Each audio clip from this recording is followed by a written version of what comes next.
टाकलं, तेलामध्ये 2 कांदे टाकले, ते आता परतून घ्यायचे. पावभाजी करतोय आपण. हा कांदा आता झालाय थोडा मऊसर झालाय. आता यात आपण टाकतोय आलं लसूण पेस्ट.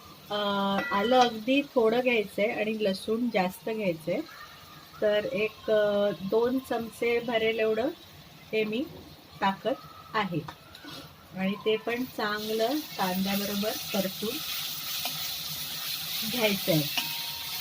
आता त्याचा कच्चा वास जाईस्तोवर आपण आलं लसूण पेस्ट परतणार आहोत.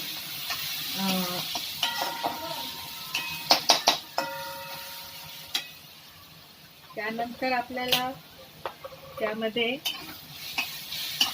काही मसाले ॲड करायचे आहेत.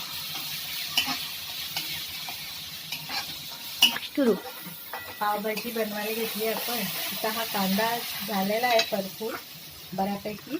आता यात आपण काही मसाले टाकत आहोत. जसं ही काश्मीरी लाल मिरची पावडर टाकू. एक साधारण 3 चमचे मी टाकत आहे काश्मीरी लाल मिरची पावडर. त्यानंतर आपल्याला टाकायचा आहे पावभाजी मसाला. पावभाजी मसाला ही आपण साधारण 4 चमचे टाकूया.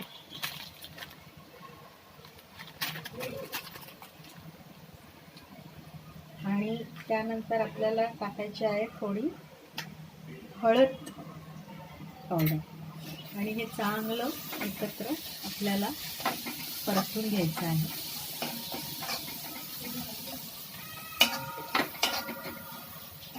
चांगला मसाल्याचा सुगंध सुटलाय बघा.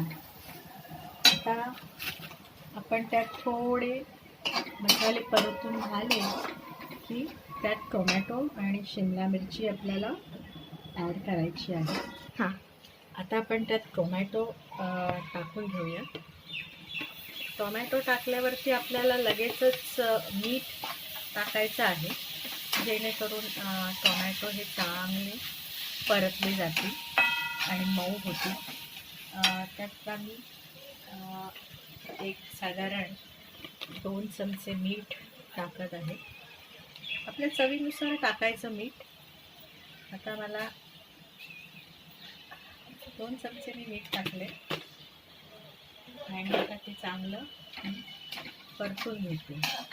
त्याचसोबत आपल्याला ही शिमला मिरची पण लगेच टाकून घ्यायची, जेणेकरून ही सॉफ्ट होऊन जाईल. भाज्या मी खूप बारीक चिरलेल्या आहेत बघा. तशाच भाज्या बारीक चिरून घ्यायच्या आहेत, जेणेकरून त्या सॉफ्ट व्हायला लवकर मदत होईल. आता ह्याला आपण शिजवायला ठेवूया.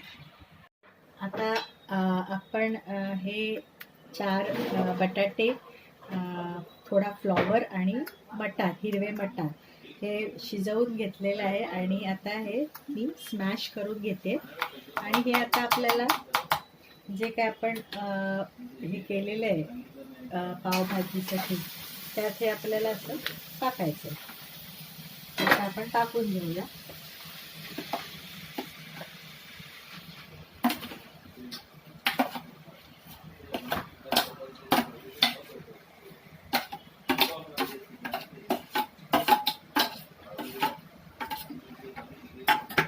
सर्व काही एकत्र करून घेऊया आता आपण.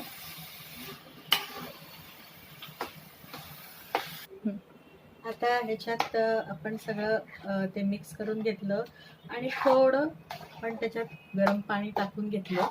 आपल्याला हवी तेवढी पातळ आपण ती बनवायची आहे.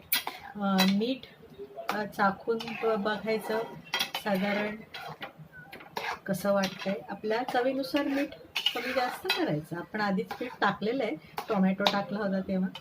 आता ह्या भाजीला चांगली वाफ येऊन द्यायची आहे. थोडी वाफ आली की भाजी वरती कोथिंबीर टाकून भाजी तयार. आपण कोथिंबीर त्याच्यावर थोडीशी टाकून घ्यायची आहे आणि ही आपली पावभाजी तयार. बटर आपण टाकलेलं आहे आणि ही आहे आपली पावभाजी तयार झालेली आहे. आणि तुम्हाला जर का हा व्हिडिओ आवडला असेल तुम्ही लाईक आणि सबस्क्राईब जरूर करा.